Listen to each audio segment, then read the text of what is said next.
Kumbaga nagsiservisyo dito, meron siyang kumbaga transaction dito, hindi kaya marapat na ako dumistansya muna. Sino? Teka lang, boss. Yung mga tanungan mo eh. Senador, tinanong mo lang ganyan. Kaya ka tinawag na angay. Hindi mo muna inisip kung ano yung mga bagay-bagay na pwede mong itanong at ibanat sa isang senador. Romualdez. Hmm. Kaya lalabanan ko siya at lahat ng panglilinlang niya. Agoy. Una, papatunayan kong hindi totoo ang mga panggigipit at paninira ng mga testigo niya laban sa akin at mga senador. Pangalawa, tututulan ko ang paglilihis at diversyon na ginagawa niya palayo sa kanya at sa Kamara.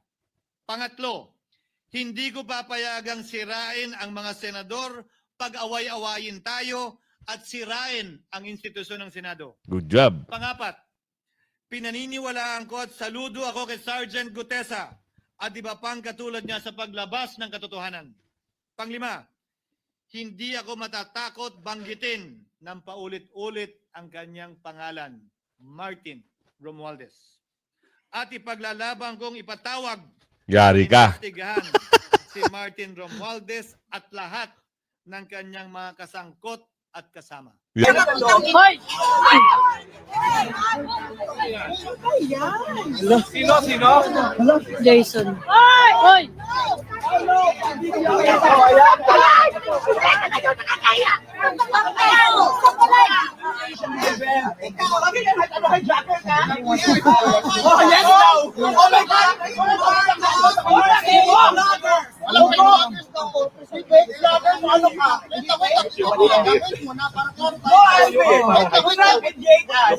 Kasi parang maklaro ba? Hindi kasi ang nangyari is nandito kami, hindi ko sila inaway. I don't even know him. That's why I want to ask. Okay, I don't even know him. Dyan mo. Pumunta siya Dito ka sa inyo. even thank him sa bravery and the sa pagkakas. That's fine. That's why I want to ask. We were shocked. Group kami kasi That's group kami ng your Congress. opinion. This is also my opinion. And who are you? So who are you? Ito. Yes. Good morning mga kasama. Nandito na naman si Kuya Goods nagbabalik. At syempre kung hindi ka pa nakasubscribe sa ating channel, pa-subscribe na lang po at hit mo na rin yung bell para lagi kang updated sa ating mga video. Matapos hindi maunawa ng salitang independent at ipilit ang maling balita. Nako po. Yan kasi, ang hilig nyo kasi manghimasok. Hindi ho pagtatanong ang nakita ng taong bayan sa ginawa nyo. Pangingialam. Kaya ka natawag na masakit, di ba? Tapos gigil na gigil ka. Di ba? Isipin nyo itong mamang ito, tumawag. At kung wari mag-i-interview, magtatanong. Hindi ho pang tatanong. Pambabatikos. Naka-record pa o live ba ito? Salbahe sabi ni Aling Ledesma. Napaka-unprofessional. Isang senador, ganun ang gagawin mo para mapahiya ang tao? Wow. Sino ka? Sabi ni Aling Marie. Sino ka? Para gawin mo sa isang walang kinalaman yung asawa eh. Magkano ba? Malita ba ito? Suitcase to? Ay, pasok natin yan at mamaya, nagkarambulan na mga kasama. Ang hirap kasi. Kayo mga supporter, hindi natin alam kung ano yung mga nasa utak nito mga ito. Diba? Nagkarambulan sa dahig. Abangan natin yan. At habaan natin ngayon kasi katapusan na ngayon.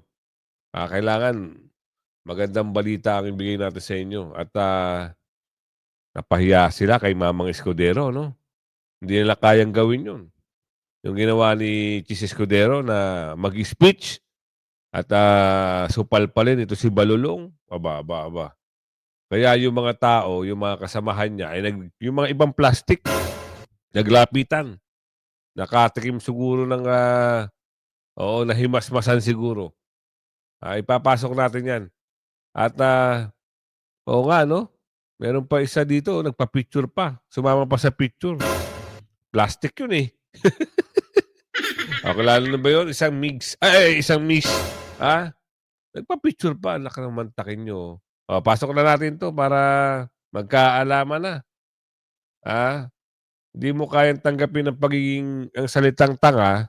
Sorry sa word Pero yung asta mo, habang kinakausap mo si Senador Marcoleta, gusto mong lamunin. Sa pananalita mo, parang gusto mong tapakan si Senador Marcoleta. Huwag ganun, pangit yun. Oo, hindi maganda yun. Dapat tanong-tanong lang. Walang halong galit Walang halong batiko. Pasok. Post tila ipilit ang balitang may conflict of interest sa pagitan ng asawa ni Senator Marcoleta at sa mga nooy naging kontrobersang kinakasangkutan ng pamilya Diskaya. Marlo Dalisay, tinawag na tanga ni Senator Rodante Marcoleta. Ito mainit na bakbakan sa social media na umani na ng iba't ibang reaksyon mula mismo sa ilang mga online users kung saan sinabing deserve raw na matawag na tanga ang nasabing anchor ng Abante Radio sa programang Parikoy na si Marlo Dalisay matapos ipagpilitan na tila may conflict of interest sa pagitan ng insurance company na kinabibilangan ni Mrs. Edna Marcoleta, asawa ng senador na si Marcoleta at ang di umano'y koneksyon nito sa pamilyang Diskaya. Sa nasabing programa, pinagpipilitan sa nasabing radio program ng Abante, pinagpipilitan nila ang koneksyon hindi lamang ng asawa ng senador maging ni Senator Marcoleta sa di umano'y skandalo na kinasasangkutan ng may-ari ng St. George Construction na pilit na inuugnay sa insurance company kung saan independent director ang asawa ni Senator Rodante Marcoleta. Hindi mo ba makuha yung paliwanag ni Senator Marcoleta? O sadyang anga-angahan ka talaga. Independent director, sinabi na nga. Pinasok mo pa yung ano? Ano sabi niya rito? Delikadesa? Hindi mo masyado ginamit ang utak mo. Boss, amo, manager. Harap na ini-interview mo si Senador Marcoleta habang naririnig ng taong bayan kung paano ka magtanong. Oo, doon galit na ang tao. Tatawagan mo. Tatawagan mo isang senador. Inubos mo na nga yung oras. Inistorbo mo na nga yung senador. Ipapahiya mo pa. Tatawagan nyo para interviewin. Ibig sabihin, yung oras ng senador nagamit nyo na. Ipapahiya mo pa? Independent director, pinaliwanag na sa'yo. Pinasukan mo pa ng delikadesa. Pinatumbukan mo pa dahil asawa mo ito.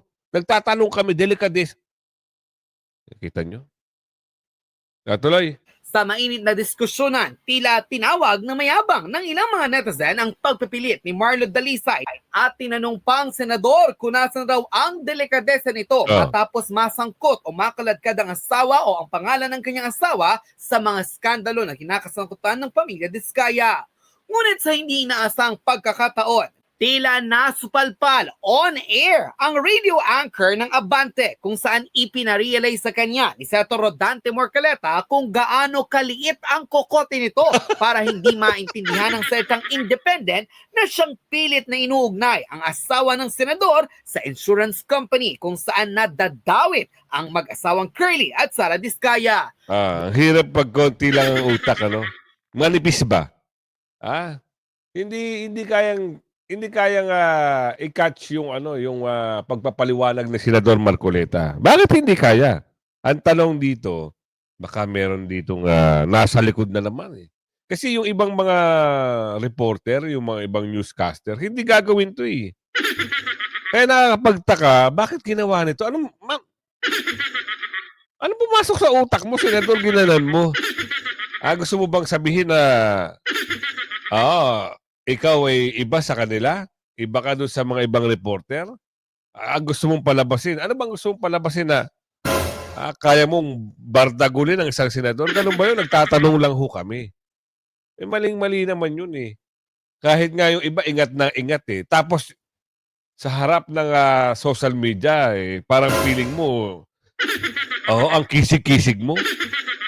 Ganun ba? Gusto mo palabasin sa taong bayan na kayang-kaya mo yung isang senador? Ganun ba yun?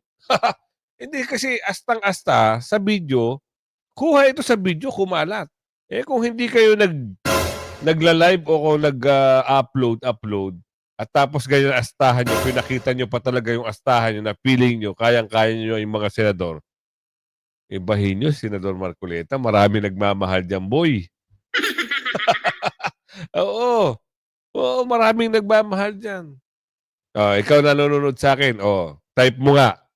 Type mo, #Marcoleta, para makita nito ni Boy Nipis, kung ilan ang nagmamahal kay Senador Marcoleta. Dahil dito, nagkomento ang kilalang whistleblower na si Cathy Binag na dapat ay tila kasuhan hindi lamang ang abante kundi maging ang ilan pa sa mga di umano'y nagpakalat ng mali impormasyon at pilit na kinakaladkad ang pangalan ng senador at ng kanyang pamilya sa di umano'y malawakang korupsyon sa pamahalaan. Ayon mismo sa kanyang public post, apat kayo ang kasuhan. Kagabi pa kayo eh. Yung isang host nyo, malisyoso ang pamamahayag. Ginamit nyo ang salitang bistado. Balita ko, tao ni Zaldico yung kasama mo sa interview. Ay, Yung nako. Paolo Espiritu, paki-explain. Ganyan Nako. talaga kapag honest and transparent ang isang tao. Nakikita niya ang kamalian at ipinaglalaban niya ang tama. Hindi katulad ninyo na nagpapanggap na ignorante para pasamain siya. Akalain mo, hindi naintindihan ang meaning ng independent director, journalist, hindi nagre-research, or sadyang nagpanggap na walang alam upang Yun. gumawa ng drama. Nautusan? So kapag kayo mangbabastos, okay lang. Okay lang pagtanggol ng mainstream media ang nakawan sa gobyerno. Okay lang nasiraan ang mga nagsisiwalat ng sindikato na nakawan sa kaba ng bayan. Tanga because he is imposing that Senator Marcoleta's wife is involved in a deal involving the insurance company. Napaka-malisyoso. Well, Senator Marcoleta is explaining calmly but he keeps on insisting in having a prejudgment already about the tama. situation like what another billionaire host did last night using the word bistado. Remember, a journalist that made a false statement, publish it, or say it in live, TV, or any form, acted with malice can be liable with action, or if they are causing harm or damage already, with Mrs. Marcoleta's reputation. Ano kaya ang pinakamagandang title dito? News anchor na tagpuang anga. Pwede, no? Reporter. Hindi naman, reporter ba tawag sa kanila? Pwede rin. Isang reporter. Natagmo ang anga. Ikaw ba naman eh? Gusto nyo marinig yung mga kaangasan niya habang ini-interview si... kasi hindi ho normal to. Isang reporter ka. Dapat pinangangalagaan mo yung sarili mo. Wala ka ditong kinikiligan. Wala kang kinakampihan. Ganun dapat. Kaso parang dito lumalabas, ibang klase. Pasok natin. Tayo dito ng argumento ng katotohanan at ng mga detalye kung hanggang saan ho ang pinakadulo nitong pinasok niyong kontrobersiya. Kung nakikilala nyo ang taong ito na si Marlo Dalisay ng Abante na isa sa tumawag at nag-interview kay Senador Rodante Marcoleta na napagsabihang tanga dahil di umano sa mga tanong nito, na hindi katanggap-tanggap kay Marcoleta dahil sa isyu ng asawa niya na nauugnay kay Diskaya, na tila ba tinuturuan pa nito si Marcoleta na dumistansya dahil sa isyu ng kanyang asawa sa investigasyon, na ipipilit ang kanyang sariling dahilan na ikinagalit ni Marcoleta at napagsabihan siyang tanga. Ano ang motibo nito upang magtanong ng ganito sa isang senador? Ano ba ang motibo mo? Nagtatanong lang din ho. Kasi baka iba yung motibo mo, pangit yan. Di ba? Hindi maganda yung motibo mo na yan. Tigilan mo yan. Hindi maganda sa buhay yan. Di ba? Kung ikaw ay, ano ba tawag doon? Kung ikaw ay nasabi doon sa mga matatanda, kung ikaw ay may pinapanigan, wag mong gamitin dyan sa trabaho mo. Maging fair ka. Kasi hindi maganda yun. Totoo, di ba? Maging fair lang. Ayos na yun. Pero yung mga ibang klase talaga pag merong nasasandalan eh. Yun ang sabi ng nakararami. Kung ikaw ay meron nasasandalan, tigil-tigilan mo na yan. Dahil maraming magagalit. Marcoleta. Advance na natin ha. Ito na. Naman sa management. Pangatlo, kailangan wala kang relasyon by consanguinity, second degree civil affinity sa mga shareholders. Opo. Kaya dapat independent ka. Ang tungkulin mo lang kung sakaling may kakayahan kang mag-advise sa good governance, ma-protection ng mga minority shareholders. Ito kasi ang hinihingi ng Insurance Code of the Philippines. Nagkataon na siguro gusto nilang ganun ang maging kalagayan ng asawa ko. Hinirang nila ng ganun. So pumayag naman. Anong masama doon? Ngayon, ang insurance company, lahat naman nagko-cover ng kahit anong mga kumpanya sa lahat ng mga industriya, lahat ng sektor ng ating ekonomiya. Pati sa transportation. Lahat. O bakit naman gagawin Ito sa maliwanag. Dito natin iano sa maliwanag eh. Tama ba? Ito ba yun? Iba to, iba. Tuloy lang natin to. ng usap ang asawa ko para lang makakuha sila ng ipupukol sa akin? Pero hindi Ganyan ho, nakarumi. hindi ho ba dapat, Senator, manggaling din sa inyo ang delikadesa na, uy, yung asawa ko, ano nito eh, kumbaga nagsiservisyo dito, meron siyang, kumbaga, transaksyon dito, hindi kaya marapat na ako dumistansya muna. Sino? Teka lang, boss. Yung mga tanungan mo eh. Senador, tinanong mo lang ganyan. Kaya ka tinawag na angay. Hindi mo muna inisip kung ano yung mga bagay-bagay na pwede mong itanong at ibanat sa isang senador. Tapos nung tinawag kang anga, galit ka. Okay, ikaw sige, matino kang tao. Si isang senador, ini-interview mo, tinawagan mo. Tapos ganyan ang itatanong mo. Sandamak-makangkat. Di distansya. Kayo po, dito sa ginagawang investigasyon sa Bakit? Senado, Meron ba akong kinalaman dun sa mga insurance companies? delikadesa nga po, Senator, kasi misis nyo po yung nandun. Siyempre may kukunik-kunik na ho yan. Nakakatawa ka, boss? Oo. Saan mo nakuha yung mga tanungan mo na ganyan? Scripted ba yan? Oo, nakakaawa ka. Kasi pinamukha mo sa mga kamag-anak mo, sa mga taong bayan, sa mga viewers mo, na talagang Kung ganyan kayong mag-conclude, independent nga eh. Kaya tinatanong ko nga sa inyo kanina eh, kung naiintindihan ninyo eh. Kaya nga po nagtatanong din kami, delikadesa din ho yung binabanggit namin dito. Hindi Wala na ho ba pinag-uusapan tayong ng ganun? delikadesa dahil wala akong connection doon. Ang asawa ko, independent. Yun nga po, asawa nyo yun eh. Oo, ang nipis talaga, no? Ang nipis. Talagang meron siyang patumbok dito.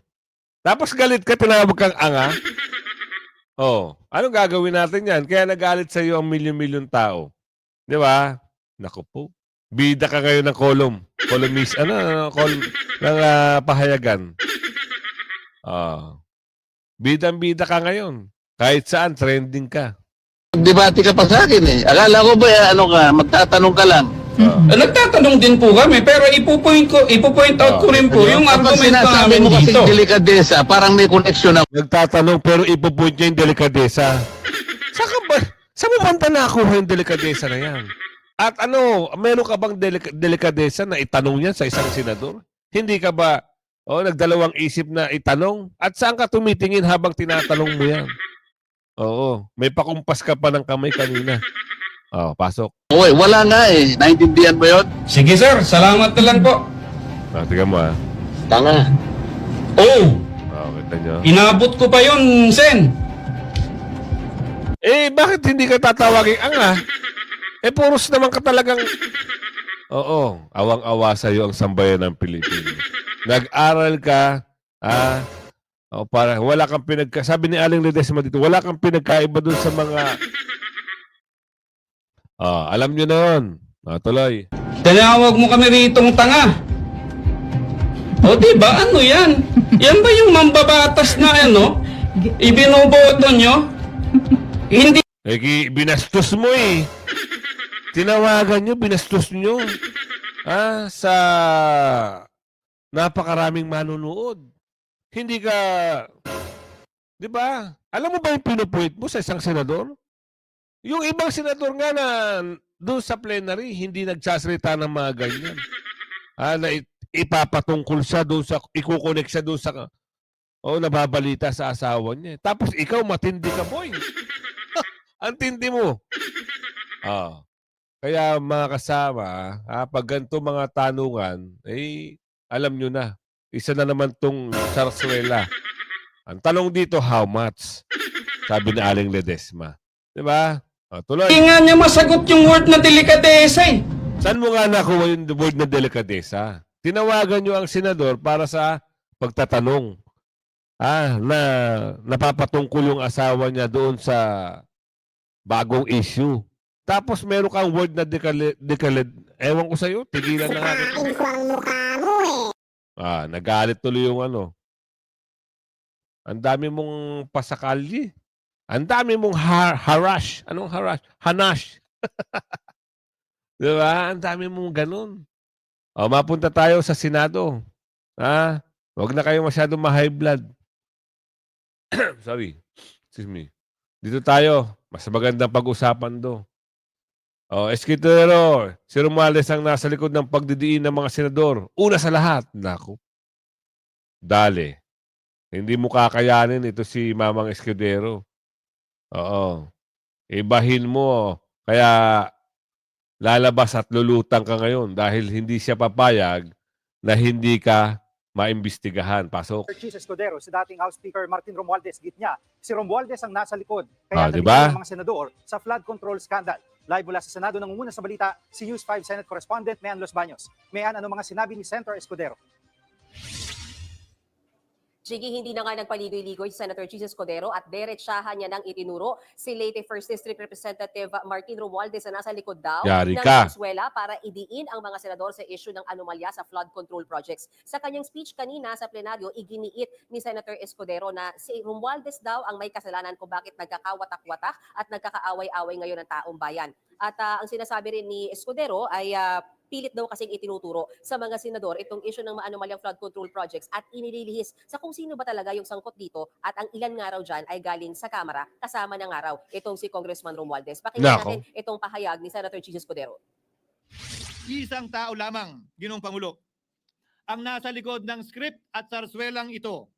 Siya ang dahilan ng kaguluhan, pagkakaaway-away, pagkakawatak-watak na ngayon yumayanig sa ating bayan. Bakit tila sa Kamara, dito mismo sa Senado at sa ilang media ay hindi pa din nila kayang sambitin ang pangalan niya?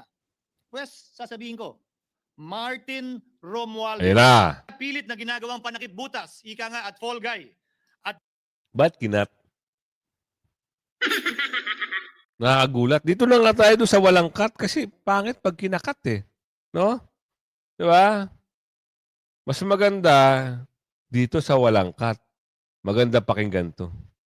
Takot banggitin ng paulit-ulit ang kanyang pangalan, Martin Romualdez. At ipaglalaban kong ipatawag at imbestigahan si Martin Romualdez at lahat ng kanyang mga kasangkot at kasama. Ginoong Pangulo, mga minamahal kong kababayan, kung nais yung lumitaw ang katotohanan, kung nais yung panagutin ang tunay na salarin, kung nais po niyong makulong ang tunay na may kasalanan, huwag ninyong kampihan si Martin Romualdez. Punitin natin ang script ni Martin Romualdez. Yeah! At higit sa lahat, huwag magpadala, huwag sabayan, huwag maniwala sa sarswela na nilalako ni Martin Romualdez. Good job, Senador Cheese Escudero. Nakita na ng taong bayan ay ang hinahanap nila sa'yo. Ayos yan, Senador Cheese. Ito na siguro ang simula ng magandang panimula. Tama ba? Ito na ba ang simula ng magandang panimula? Oo. Kasi alam nyo nangyari mga kasama. Parang ang nangyari kasi, hawak siya. Nito ni Balulong. Ngayon, dahil nga ginawan siya ng kwento, di ba sinabi naman doon na na ito yun. Para maliwanag siya yung siya yung dahilan eh. Siya yung dahilan ng pagsibak. At nagalit siya. Bakit? Wait lang Nagalit siya. Nagalit daw si Balulong kay Mamang Cheese kasi hindi impeach si BP Sara. Tama ba? Alamin natin yan. Wait lang Papasok natin yan. Para maliwanag sa maliwanag, si Mamang Escudero na ang magpapaliwanag sa inyo. Lakihan natin. Okay? Okay kaayo? Okay kaayo. Pasok! Ako, Ginoong Pangulo, hindi ako kakampi ni Martin Romualdez. Kaya lalabanan ko siya at lahat ng panglilinlang niya. Agoy. Una, papatunayan kong hindi totoo ang mga panggigipit at paninira ng mga testigo niya laban sa akin at mga senador. Pangalawa, tututulan ko ang paglilihis at diversyon na ginagawa niya palayo sa kanya at sa Kamara. Pangatlo, hindi ko papayagang sirain ang mga senador pag away-awayin tayo at sirain ang institusyon ng Senado. Good job. Pangapat, pinaniniwalaan ko at saludo ako kay Sergeant Gutesa at iba pang katulad niya sa paglabas ng katotohanan. Panglima, hindi ako matatakot banggitin ng paulit-ulit ang kanyang pangalan, Martin Romualdez. At ipaglalaban kong ipatawag Yari ka. investigahan si Martin Romualdez at lahat ng kanyang mga kasangkot at kasama. Yari kayo ngayon. Mga minamahal kong kababayan, kung nais niyong lumitaw ang katotohanan, kung nais niyong panagutin ang tunay na salarin, kung nais po niyong makulong ang tunay na may kasalanan, huwag ninyong kampihan si Martin Romualdez. Tama. Punitin natin ang script ni Martin Romualdez. At higit sa lahat, huwag magpadala, huwag sabayan, huwag maniwala sa sarswela na nilalako ni Martin Romualdez. Guess? Guess na? Huwag kayong maniwala dito sa sinasabi ng mga kakampi ni Balulong. Paniwalaan nyo ngayon itong sinasabi ni Mamang Cheese. Diba? Simula na yan. Baka itong si Mamang Cheese ang maging dahilan ng paglabas nito ni Ko at ni Balulong at humarap at sagutin ang investigasyon. Yun lang naman eh. Diba? Gusto natin malaman yun. Meron ditong balita. Senator Marcoleta, hindi takot kay Romualdez. Ipasok natin to para magkaalaman. Mas maganda dito eh. Mas maganda to eh.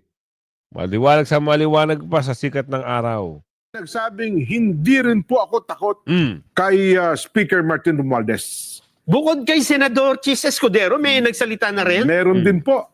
Ba? Pagkatapos kasi ng privilege speech ni Senator Cheese, ay meron pa pong isang senador ang tumindig din po sa plenaryo. Ba? Very good. At ito po naman ay sa katauhan ni Senador Rodante Marcoleta. Siyempre. Talaga? Gusto mo mapakinggan? Sige.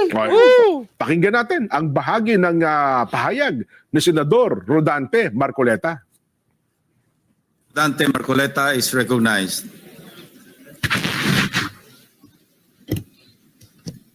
Marami pong salamat, Mr. President.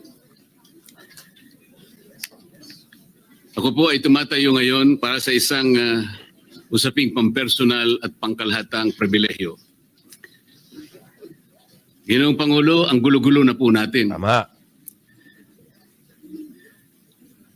Ito pong huling pagdinig sa Blue Ribbon Committee na kung saan ay lumabas po ang isang testigo na nagngangalang Master Sergeant Orly Gutesa. Ako po ay nabansagan na kulang po sa kortesiya. Para sa akin po ay Hindi po tama na nagpapasaringan po tayo ng ganun. Iisa po ang ating layunin. Hindi po tayo magkakalaban sa layunin na matuntun po natin ang pinaka-problema kung bakit nasadlag po ang ating bansa sa ganitong kalagayan. Hindi ko naman po kasalanan ako po'y hanapin ni Sergeant Gutesa. Hindi ko po siya kilala eh. Hindi ko po kasalanan kung ako po ang hinanap niya at hindi iba. Nung pong makita ko po yung kanyang salaysay, ang sabi ko lamang po sa kanya ay, kung malakas ang loob mo talaga at naniniwala kang dapat mong gawin ito para sa iyong bansa, dalawa lang ang pwede mong gawin para sa akin. Ipanotaryo mo yan, at kung malakas ang loob mo bukas ng umaga bago mag-alas 9, kailangan nandun ka na sa Senado. Alam po yung notaryo, para sa akin lang po yun eh. Gusto ko lamang siyang testingin kung talagang totoo nga ang kanyang mga gustong banggitin. Ang pinakamahalaga po ay haharap siya, tatayo, at susumpa sa kalagitnaan ng pagdinig. At doon ay pakikinggan natin. At doon ay sama-sama natin siyang i-interpolate. Tatanungin. Nakita naman po ninyo kung paano niya sinasagot ang bawat tanong. Walang pag-aalinlangan. Siya lamang po ang natatangi na testigo na kumonekta sa pangalan ni Saldico at Martin Romualdez. Wala nang iba. Ngayon po siya ay naharap sa napakaraming pasaring din. Bakit po ako ay walang kortesiya? Hindi po ba ako ay humingi ng panahon sapagkat hindi ko naman po alam kung talagang darating siya nung araw na yon, kaya hindi na po ako nagsabi. Gusto ko talagang paniwala ang darating siya. Dumating nga po siya, kaya ko siya inilabas. Pero kung pag-uusapan po ay kortesiya, balikan po natin ang mga nangyari.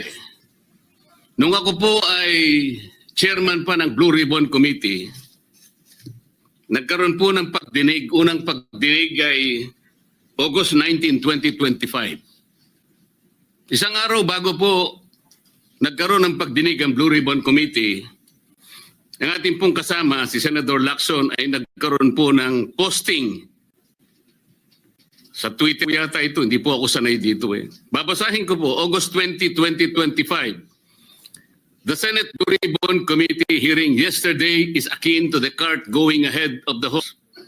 Had the cart waited one day, it would not have missed the details of the truth about the many substandard ghost projects and more that will be exposed in my privileged speech today. Yun po ba ay courtesy din?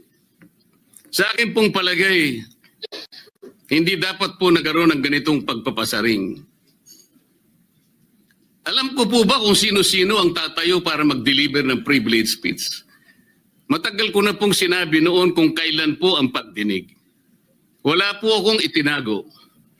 Ngunit kung sasabihin na kung naghintay kami ng isang araw, ay mas marami pa sanang mga detalye at katotohanan ang naihayag.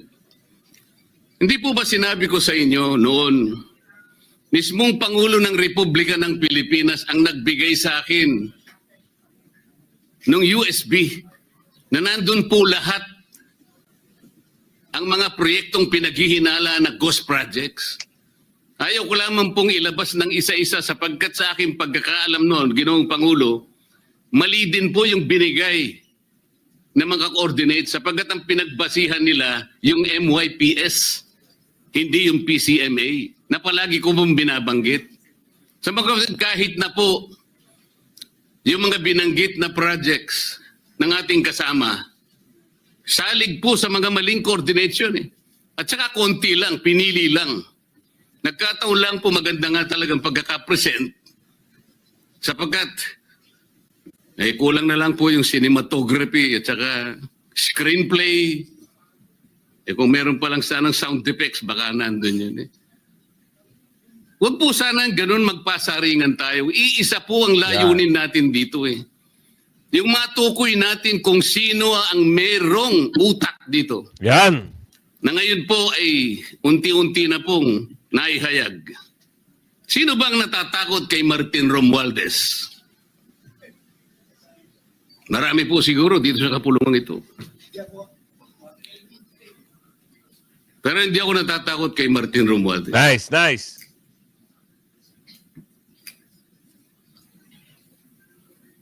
Ngayon po, kino-question po yung notarization ng statement ni Gutesa. Dahil yung babae po... Isipin nyo harap ng plenary, nagsalita si Senador Marcoleta, hindi siya takot. Kahit si Chis Escudero naghayag na rin si Senador Chis Escudero. Pero itong tataka ko, itong tinawag na anga, hindi muna inisip mabuti kung ano yung sasabihin niya kay Senador Marcoleta. Pero wag na natin bigyan ng pansin. Baka nagpapapansin lang yun. Ito ang nakakadismaya. Bakit? Kasi kayo mga supporter dyan, dapat kayo nagtutulungan. Bakit nagkakaroon ng rambulan? Mga kasama, nagkaroon ho ng bardagulan dyan sa dahig. Ang problema, okay lang sana kung iba, hindi mga kilala. Dito sa mga papanood nyo, parang sila yung pinaka main character, mga content creator o depender ni Tatay Digong. Pero, ang nangyayari, panoorin natin sa screen. Hoy!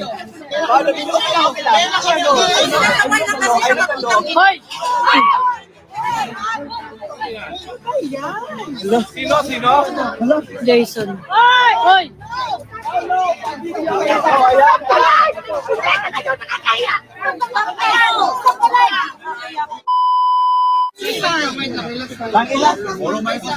Ano wala pag ano yung lugar ito? Iyo to? Sa'yo to? Sa'yo to? Wala.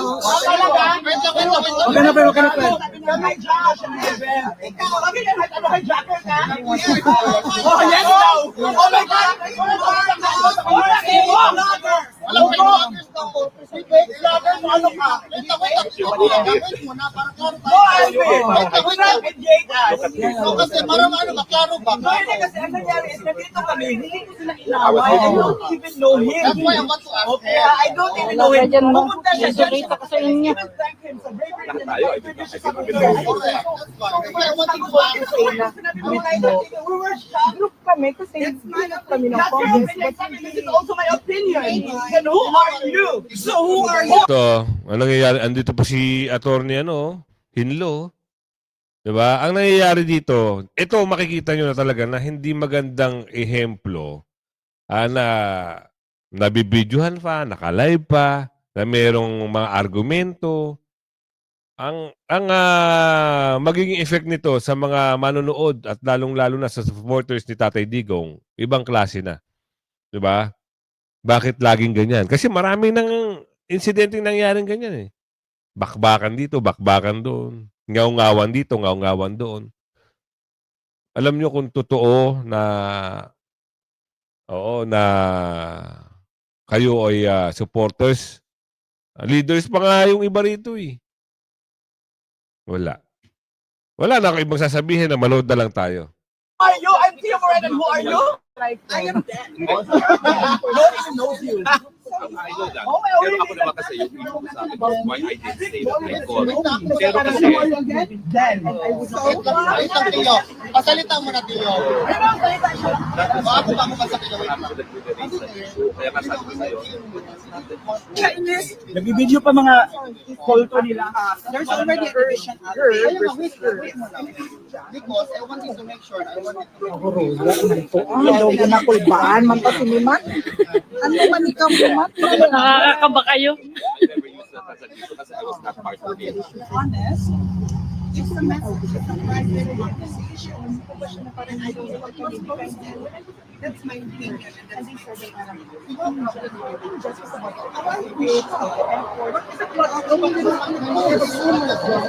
What an argument. Very elementary. Kailangan ba ito? Okay, sir. Headline bukas mga ABS, nag-away-away sa ano po, sir. Di ba?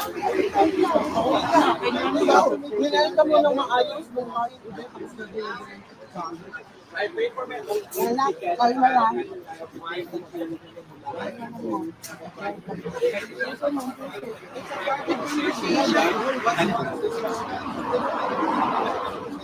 But still, my person told me,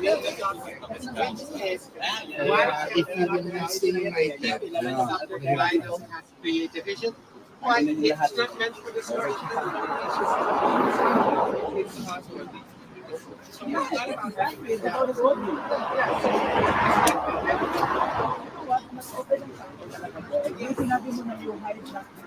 would you hijack the Duterte event? How would I hijack your event? You said it yourself. Then why are you saying that you wouldn't hijack the event? And now we're still pulled away from the basic line. Are we here for a veto or are we here to make discussion about nothing? So that's what I'm asking you. Are you making discussion about nothing? Or are you here to go out from our side? So that's also... Oh my God, you guys don't have the best debaters in town. No, that's not what I'm saying. I'm asking you, is this the main cause why we're here? Should we be divided over utilities? Kasi pinag-started when the private conversation. Is it my fault? Is it my fault when they posted the private conversation without my consent? Answer me. Is it my fault when they posted a private conversation without consent? It's very rhetorical. Yes or no? The question is, why would this?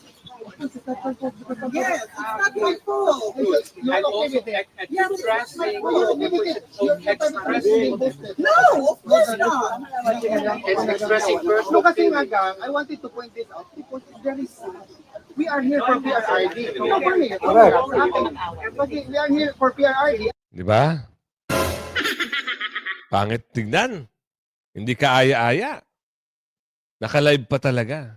Ismio Marimar. So, yan ha. Kung umabot ka sa video natin ito, ha. Oo. Huwag nyo lang pansinin yung mga gantong bagay. Doon na lang tayo nakapokus kay Tatay Digo. Kung ano yung magandang ibalita nila sa dahig, yun, all goods yun. Pero yung mga gantong sarswela, bahala kayo humusga. Hanggang sa muli, ha. Bye-bye. Like and share.